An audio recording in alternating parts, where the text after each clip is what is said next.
Bonjour, aujourd'hui nous sommes avec Jean-Baptiste Audin. Bonjour Jean-Baptiste. Vous êtes Bonjour Jonathan. bonjour, vous êtes responsable du développement au sein d'Amundi Asset Management sur le pôle actif réel et alternatif. On est ravi de pouvoir échanger avec vous ce jour. La première question qu'on se pose, voilà, c'est comment s'est passé le confinement pour les équipes d'Amundi? Eh bien, merci Jonathan pour cette vidéo ce matin, pour cette interview.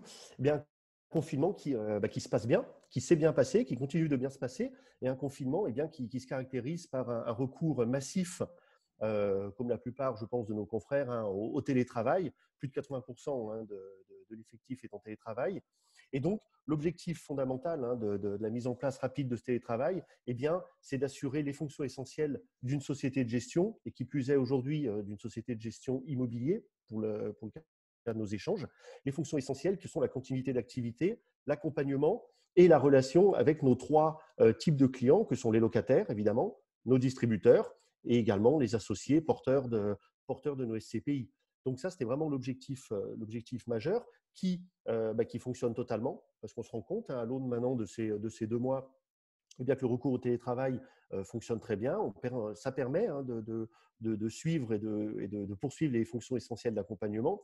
Et puis, un deuxième élément qui est la mise en place, le déclenchement dès l'annonce des mesures du gouvernement, du plan de continuité d'activité, qui permet, là, dans une approche plus structurelle et plus globale, de continuer l'activité sur toutes les fonctions, pas seulement commerciales ou assets dans le cadre de la gestion de fonds IMO, mais surtout le suivi back-office, middle office, les fonctions support, la gestion évidemment.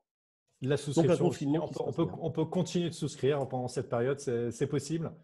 On peut totalement continuer de souscrire, et on peut même souscrire normalement de manière un peu plus fluide, puisque cette crise qu'on traverse a permis de peaufiner, ou même sinon d'améliorer les process digitaux qui étaient dans les cartons, j'ai envie de dire, ou qui étaient prévus depuis plusieurs mois. Et donc, ça a permis de peaufiner la souscription qui commence à être en ligne, qui commence à se digitaliser, la mise en place également d'un espace distributeur, un espace en ligne dédié à nos distributeurs qui permet d'avoir les infos sur les positions notamment de leurs clients. Voilà. Donc voilà, ça a permis également, ça a eu cet effet bénéfique en plus de peaufiner le digital qui, dans d'autres classes d'actifs, comme vous le savez Jonathan, évidemment est un peu plus en retard que sur des classes plus digitales. Mais ça se modernise. On voit que voilà, la fait. plupart des sociétés de gestion ont pu poursuivre leur activité de façon tout à fait pertinente. On voit qu'au sein d'Amundi, c'est le cas aussi. Bravo aux équipes. C'est une très bonne nouvelle. Bon, on est vraiment, Jean-Baptiste, dans un contexte inédit, une crise sanitaire qui est très forte, Oui. qui va avoir des conséquences économiques voilà, sur les entreprises et sans doute aussi sur les loyers. Quelle est votre vision de l'impact que va avoir cette épidémie sur l'immobilier et puis notamment sur les fonds que vous gérez? Alors, on s'est rendu compte de quelque chose collectivement depuis maintenant 2 mois, c'est que tout d'abord, le risque intervient toujours là où on ne l'attend pas. En tant qu'investisseur immobilier, avec nos confrères sur la place, on était attendu au tournant, je dirais, sur la hausse des taux. Quid en cas de hausse des taux? Comment vous allez réagir? Comment ça va se passer? Eh bien, il s'avère que le risque n'est pas arrivé de la hausse des taux, puisqu'on a un OAT qui aujourd'hui est sensiblement inférieur à 0 pour l'OAT 10 ans, donc on est sur des taux toujours stables. En revanche, le risque est arrivé d'un virus qui est arrivé d'Asie et qui se répand évidemment à l'échelle mondiale. Et donc une crise qui est avant tout sanitaire. Et ça, je trouve que c'est important de le rappeler. On n'est pas dans une crise financière, on est vraiment dans une crise sanitaire qui, évidemment, irradie aujourd'hui à l'économie et donc devient une crise économique. Ça, c'est plutôt évident. Mais c'est surtout une crise sanitaire qui est intervenue dans un marché immobilier qui était sain à plusieurs niveaux. C'était le cas sur les dernières années. C'était encore le cas sur les 3 premiers mois de l'année. Un marché immobilier sain en termes de production. On n'avait pas de surproduction, il n'y avait pas de suroffre. Alors oui, les prix étaient élevés, mais en face, on avait une demande placée qui était quand même soutenue, des volumes de transactions qui étaient soutenus. Les loyers, ce n'était pas non plus l'euphorie, mais on avait des loyers qui étaient sensiblement orientés à la hausse sur le prime. En termes également de prime de risque, qui est fondamentale, je mentionnais l'OAT à l'instant, on était sur une prime de risque toujours intéressante. Donc, on était sur un marché immobilier sain. Et ça, c'est important quand même, et c'est déjà au moins un avantage auquel on se rapproche, une crise sanitaire majeure, brutale, mais qu'intervient dans un marché immobilier sain. L'impact qu'on observe, nous, aujourd'hui, c'est un impact qui est différent suivant les secteurs de l'immobilier d'entreprise. Je serai spécifique l'immobilier d'entreprise, parce que c'est sur cette classe que vous avez les plus gros volumes aujourd'hui dans les SCPI détenus par les différents associés. Eh bien, touché différemment, on se rend compte que la classe d'actifs bureaux, par exemple, sans être épargnée, évidemment, eh bien, est beaucoup moins touchée que le commerce et l'hôtellerie, le commerce non alimentaire spécifiquement, qui sont touchés de plein fouet par cette crise. Donc, des sous-classes d'actifs touchées différemment. Et puis, ensuite, eh bien, dans l'impact, nous, sur nos fonds, on est sur des fonds chez Amundi, sur nos fonds grand public, qui historiquement ont toujours été très majoritairement investis sur du bureau.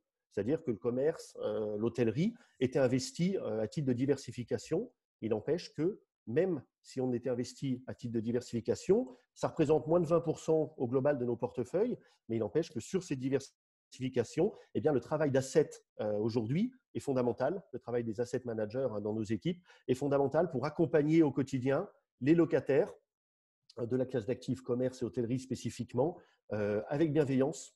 C'est vraiment, je pense, un point qui est fondamental aujourd'hui, en accord évidemment avec les règles mises en place par le gouvernement, mais avec bienveillance. On préfère mettre en place des suspensions, des reports, des aménagements de loyers, plutôt que perdre, évidemment de manière sèche, un locataire.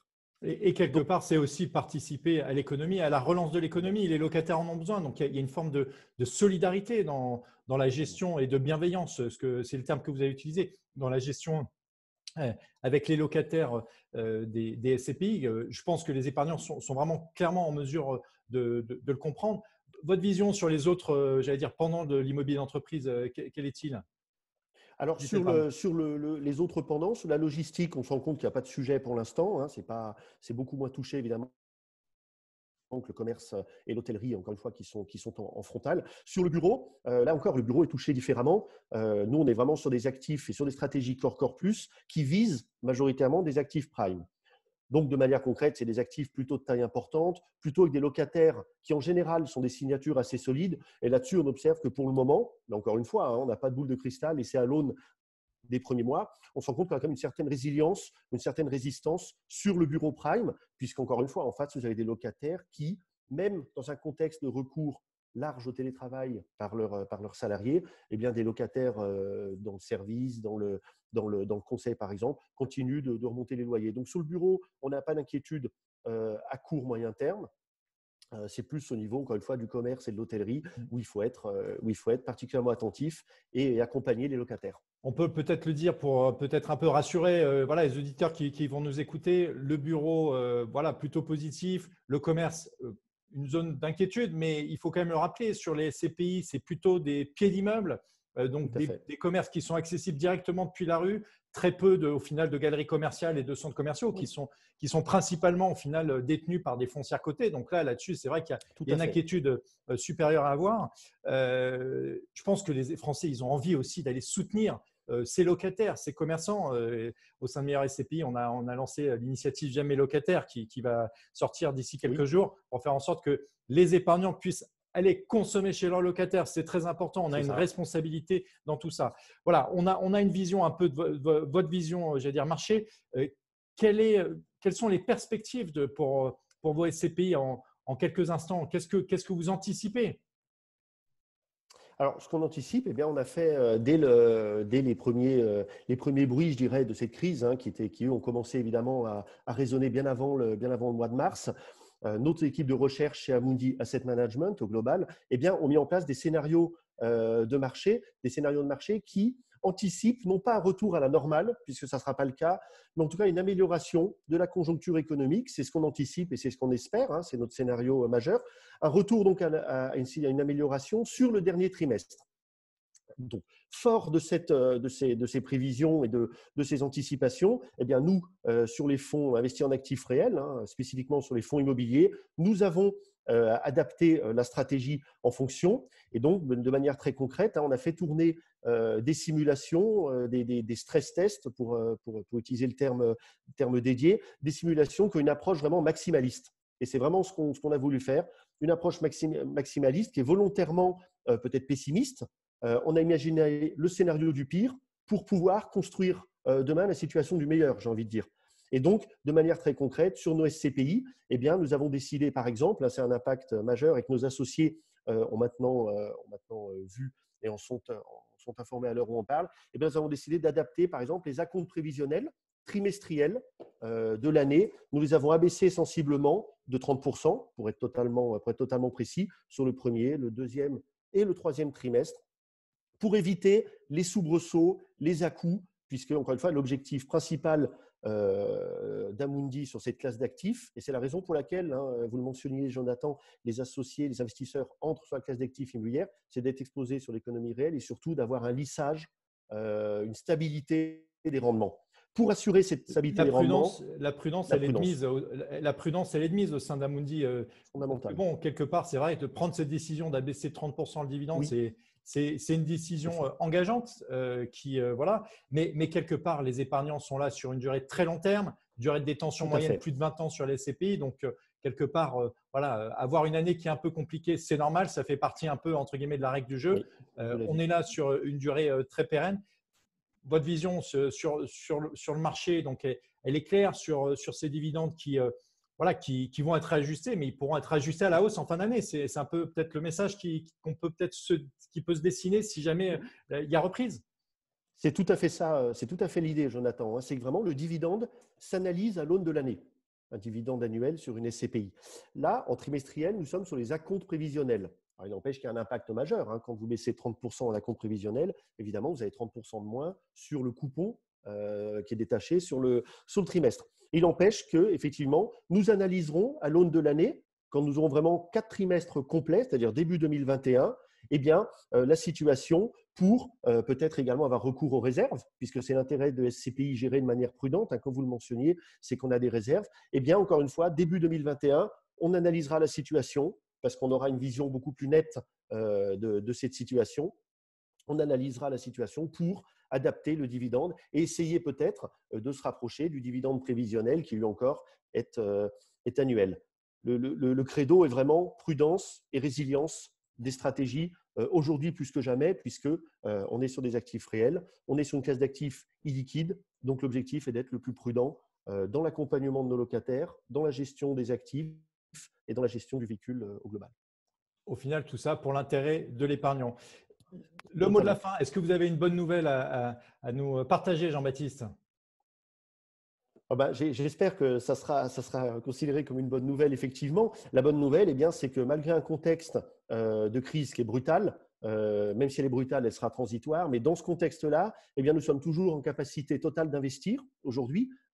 On l'a d'ailleurs fait sur les dernières semaines, capacité d'investir qui est fondamentale, puisqu'on observe évidemment que vous avez des niveaux de collecte sensiblement inférieurs aujourd'hui dans les SCPI, mais des niveaux de collecte qui restent importants, et lors de question de ne pas les investir. Pour nos associés, l'objectif, la stratégie est vraiment d'investir en totalité. Nous sommes en capacité d'investir parce que nous avons une visibilité aujourd'hui au niveau européen. Donc, on est sollicité sur les grosses transactions. En général, je ne dis pas que ça va au bout, mais en tout cas, on est présent, on est sollicité. Et donc, de manière très concrète, la bonne nouvelle, c'est des investissements qui ont eu lieu, qui se sont officialisés là, sur le mois d'avril. Un immeuble de bureau, par exemple, à Varsovie, en Pologne.